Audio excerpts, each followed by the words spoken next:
A very good afternoon to all. Today's topic is cell. Okay. आज जिसके बारे में हम बात करने जा रहे हैं वो है सेल, और हम इसका पूरा स्ट्रक्चर देखेंगे। सेल के अंदर क्या क्या चीज़ें होती है, सेल की डिस्कवरी किसने करी और सेल थ्योरी किसने दी। ठीक है, तो एक दो चीज़ें जो मतलब सेल के बारे में जो मेनली पूछी जाती हैं वो मैं आपको बताने वाली हूँ। और हम देखेंगे मेनली सेल का स्ट्रक्चर देखेंगे। तो सेल का स्ट्रक्चर पढ़ने से पहले हमें पता होना चाहिए कि सेल है क्या।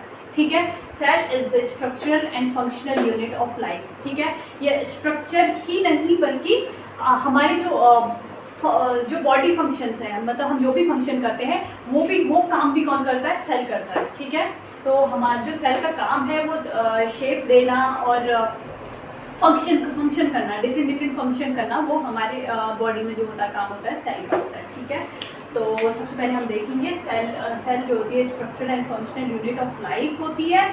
और सेल की डिस्कवरी सबसे पहले किसने करी? ठीक है, सबसे पहले सेल की डिस्कवरी करी थी रॉबर्ट हुक ने 1665 में। उन्होंने डेड सेल की डिस्कवरी करी थी। उसके बाद आए ल्यूवेनहॉक ने, उन्होंने करी थी लिविंग सेल की डिस्कवरी।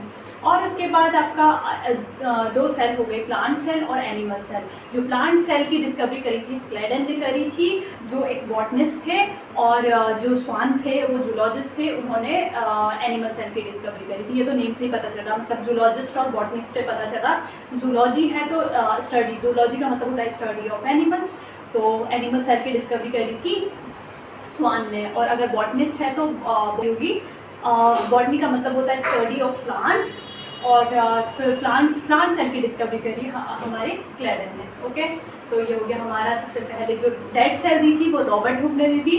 फिर जो लिविंग सेल दी थी वो आप चाहे तो नोट कर सकते हैं, इसको मैं बोल रही हूँ। और जो लिविंग सेल की डिस्कवरी करी थी वो करी थी ल्यूवेनहॉक ने। और जो सेल जो एनिमल सेल की डिस्कवरी करी थी स्वान ने करी थी, स्लेडन ने करी थी प्लांट सेल की डिस्कवरी। और एनिमल सेल और प्लांट सेल की जब ये जूलॉजिस्ट और बॉटनिस्ट ने डिस्कवरी करी थी तो इन्होंने मिलकर सेल थ्योरी दी। ठीक है, सेल थ्योरी दी स्लेडन एंड स्वान ने। ओके, उसके बाद आए रुडोल्फ विर्चॉ, उन्होंने बताया, उन्होंने दी ओमिनी सेलुला थ्योरी दी थी, एंड ओमिनी सेलुला ई सेलुला थ्योरी दी थी वो। तो हमारे जो ओमिनी सेलुला ई सेलुला जो दी थी वो रुडोल्फ विर्चॉ ने दी थी। उनका कहना थी जो सेल है, कोई भी सेल है, वो प्री एग्जिस्टिंग सेल से आई हुई है। ठीक है, उन्होंने क्या बताया, जो सेल है वो प्री एग्जिस्टिंग सेल से आई हुई है। तो ये हो गया हमारा जो मेन बातें थी सेल के बारे में। अब हम देखेंगे सेल का स्ट्रक्चर, मेनली अब देखेंगे सेल का स्ट्रक्चर। ठीक है, तो सेल का स्ट्रक्चर वो डिपेंड करता है कि क्या कौन सी सेल बना रहे हैं आप, तो उसका शेप कैसा भी हो सकता है। अगर हम सेल्स की बात करें तो उनका शेप कैसा भी हो सकता है। ठीक है, तो जैसे एक स्पेंडल शेप्ड होती है जैसे मसल सेल्स, बाइकनकेव सेल्स होती है जैसे आरबीसीज, और अगर ब्रांच देखें तो नर्व सेल्स। तो अलग अलग उनके फंक्शन के अकॉर्डिंग उनका शेप होता है। ओके, तो हम देखेंगे सेल का स्ट्रक्चर। तो मैं एक रफ स्ट्रक्चर बनाती हूँ सेल का। सबसे पहले मान लो ये सेल है। ठीक है, तो ये क्या है, हमारी सेल है, इसको लिख लेते हैं, ये हमारी सेल। फिर ये है हमारी सेल। ओके, ये सेल हो गई। और अगर हम देखेंगे कोई सेल है तो उसके बाहर से वॉल होगी, ऑब्वियसली बात है, हम घर बनाते हैं अपना, तो उसके बाहर से क्या होती है, वॉल, मतलब उसकी जो चारों ओर होती है वॉल। तो ये क्या होगी, इसकी सेल वॉल। और ये बहुत नोटिस करने वाली बात है कि सेल वॉल सिर्फ प्लांट्स में होगी या फिर फंजाई में होगी, बैक्टीरिया में होगी, बट सेल वॉल एनिमल्स में एब्सेंट रहती है। जो आउटर लेयर होती है, जैसे प्लांट्स की सेल वॉल की बात करें उसकी आउटर लेयर होती है सेल वॉल, बट अगर एनिमल्स की बात करें तो प्लाज्मा मेम्ब्रेन होती है। ठीक है, जो सेल वॉल किसको कवर करके रखते हैं, उसके अंदर जो अंदर वाली जो लेयर होगी ये होगी आपकी प्लाज्मा मेम्ब्रेन। ठीक है, ये प्लाज्मा मेम्ब्रेन। ठीक हो गया, सेल वॉल के अंदर हो गई प्लाज्मा मेम्ब्रेन। और उसके अंदर क्या होगा, ये जो fluid like consistency, jelly like consistency होती है आपकी साइटोप्लाज्म की। ठीक है, क्या हो गया, साइटोप्लाज्म। ओके, उसके बाद हम देखेंगे सेंटर में, हम सबको पता बचपन से पढ़ते आ रहे, सेंटर में क्या होता है, न्यूक्लियस। तो ये हो गया हमारा न्यूक्लियस। ठीक हो गया, सेंटर में आ गया न्यूक्लियस। अब हमने ये देखा कि जो प्लाज्मा मेम्ब्रेन को एक और नाम से जानते हैं, सेल मेम्ब्रेन। सेल मेम्ब्रेन कहें या प्लाज्मा मेम्ब्रेन कहें, दोनों एक ही बात है। ठीक हो गया, सेल मेम्ब्रेन और प्लाज्मा मेम्ब्रेन दोनों एक ही बात है। तो हमारा सबसे पहले क्या था, हमारी सेल थी। सेल को कवर करने के लिए कुछ तो प्रोटेक्टिव लेयर चाहिए होगी, जो प्लांट सेल में होती है सेल वॉल, या फिर बैक्टीरिया में ले लो या फिर फंजाई में ले लो, क्या होती है सेल वॉल होती है। ठीक है, और हम इसके बारे में डिटेल में स्टडी करेंगे बाद में कि किसमें कौन सी सेल वॉल होती है। जैसे प्लांट्स में सेल वॉल किसकी बनी होती है, सेलुलोज की बनी होती है, फंजाई में काइटिन की बनी होती है, और बैक्टीरिया में पॉलीसेकेराइड या और अमाइनो एसिड की बनी होती है। ठीक है, तो ये है आपका सेल वॉल। ठीक है, बट एनिमल्स में ये बहुत सबसे बड़ा डिफरेंस जो है प्लांट सेल और एनिमल सेल में, कि जो प्लांट सेल है उनमें सेल वॉल प्रेजेंट होती है, बट एनिमल सेल में सेल वॉल एब्सेंट होती है। ओके, एनिमल सेल में सेल वॉल के बदले तो क्या होती है, प्लाज्मा मेम्ब्रेन होती है, या फिर उसको बोल सकते हैं सेल मेम्ब्रेन। दोनों एक ही चीज़ है, सेल मेम्ब्रेन और प्लाज्मा मेम्ब्रेन। और एनिमल और जो प्लांट सेल है उसमें दोनों होंगे, सेल वॉल भी होगी, प्लाज्मा मेम्ब्रेन भी होगी। ओके, ये दोनों चीज़ें होंगी, आपको ये सारी चीज़ें याद रखनी है।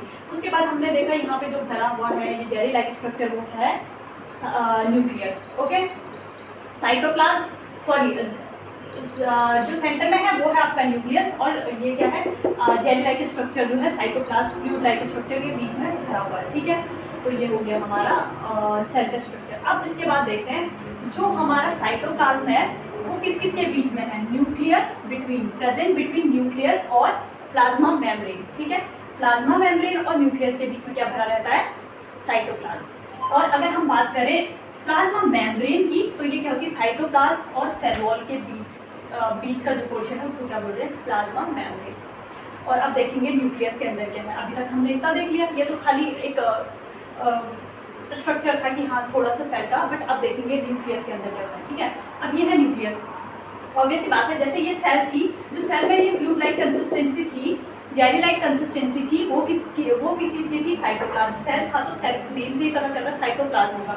अब ये न्यूक्लियस है, तो न्यूक्लियस में जेली लाइक कंसिस्टेंसी और फ्लूइड लाइक कंसिस्टेंसी क्या होगी, न्यूक्लियस है तो न्यूक्लियोप्लाज्म होगा। ओके, नेम से ही पता चला न्यूक्लियोप्लाज्म। ठीक हो गया, ये न्यूक्लियस है तो न्यूक्लियोप्लाज्म। और जैसे इसमें सेल वॉल थी तो इसमें क्या होगा, न्यूक्लियर मेम्ब्रेन। न्यूक्लियस किससे कवर होगा, न्यूक्लियर मेम्ब्रेन। Okay, clear. उसके बाद हम देखेंगे न्यूक्लियस के अंदर। अब देखो, जैसे ये सेल था, सेल का जो सेंटर का स्ट्रक्चर क्या था, सेल का सेंटर का जो स्ट्रक्चर था वो था न्यूक्लियस। अब न्यूक्लियस का भी तो सेंटर होगा, इस न्यूक्लियस का सेंटर जो होता है इसमें होता है न्यूक्लियोलस। ठीक हो गया, न्यूक्लियोलस। और क्या होता है सेल, और क्या होता है न्यूक्लियस के अंदर, न्यूक्लियोलस होता है, और यहाँ पे एक और चीज होती है, वो होता है आपका क्रोमैटिन मटीरियल।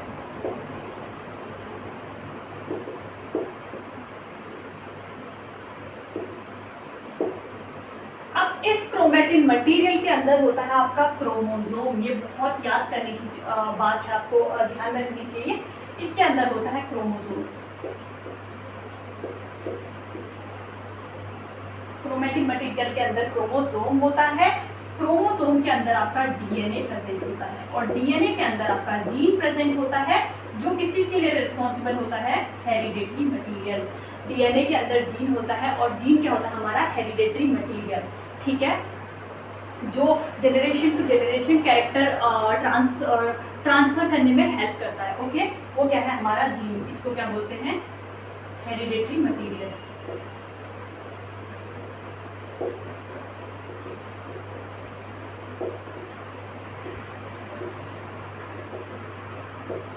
ओके, ये हो गया हमारा जो सेल का स्ट्रक्चर था। सेल के अंदर क्या क्या होते हैं, क्या क्या चीज़ें होती है। ठीक है, सबसे पहले क्या है हमारे पास सेल है, तो सेल को कवर करने के लिए सेल वॉल होगी। सारी सेल में नहीं होगी, प्लांट सेल को छोड़कर औरों में होती है। ठीक है, सेल वॉल होगी, और सेल वॉल को कवर करके रखेगी सेल वॉल के अंदर की जो वॉल होगी वो होगी आपकी प्लाज्मा मेम्ब्रेन को कवर करके रखती है सेल वॉल। ठीक है, उसके अंदर एक फ्लूइड लाइक और जेली लाइक कंसिस्टेंसी होती है, वो होती है आपकी साइटोप्लाज्म। ठीक है, उसके बाद हमारा न्यूक्लियस प्रेजेंट होता है। न्यूक्लियस क्या होता है हमारा, न्यूक्लियस के अंदर, अब न्यूक्लियस के अंदर भी तो कुछ होगा, न्यूक्लियस के अंदर होता है न्यूक्लियोलस, उसका जैसे सेल का सेंटर था न्यूक्लियस, वैसे न्यूक्लियस का सेंटर न्यूक्लियोलस, ठीक है। उसके बाद जो न्यूक्लियस के अंदर भी तो कुछ भरा होगा फ्लूइड लाइक मटेरियल, तो वो हो गया आपका न्यूक्लियोप्लाज्म भरा होगा, और न्यूक्लियोप्लाज्म किससे कवर होगा, न्यूक्लियर मेम्ब्रेन से, ठीक हो गया। न्यूक्लियस है तो न्यूक्लियर मेम्ब्रेन के बाहर हो जाएगी, ये नेम से ही पता चला, सारी चीज़ें कॉमन सी बातें ये नेम से ही पता चल रही है। उसके बाद जो सेल जो न्यूक्लियस होता है उसके अंदर एक और चीज़ होती है जिसको बोलते हैं क्रोमेटिन मटीरियल, ठीक है। क्रोमेटिन मटीरियल के अंदर आपका क्रोमोसोम होता है, क्रोमोसोम के अंदर डीएनए होता है, और डीएनए के अंदर जीन होता है जो हमारा हेरिडेटरी मटीरियल होता है, ठीक है। तो अभी ये खाली बस एक ओवरव्यू है सेल के बारे में, ठीक है। तो अभी इनके बारे में भी ये जो एक एक पार्ट है, एक एक पार्ट्स के बारे में हम डिटेल में और पढ़ेंगे, ठीक है। तो अभी और डिटेल में इसके बारे में और भी चीज़ें हैं, जो बहुत सारी चीज़ें अभी यहाँ पे नहीं हुई है, तो ये ओवरव्यू था सेल के बारे में, ठीक है।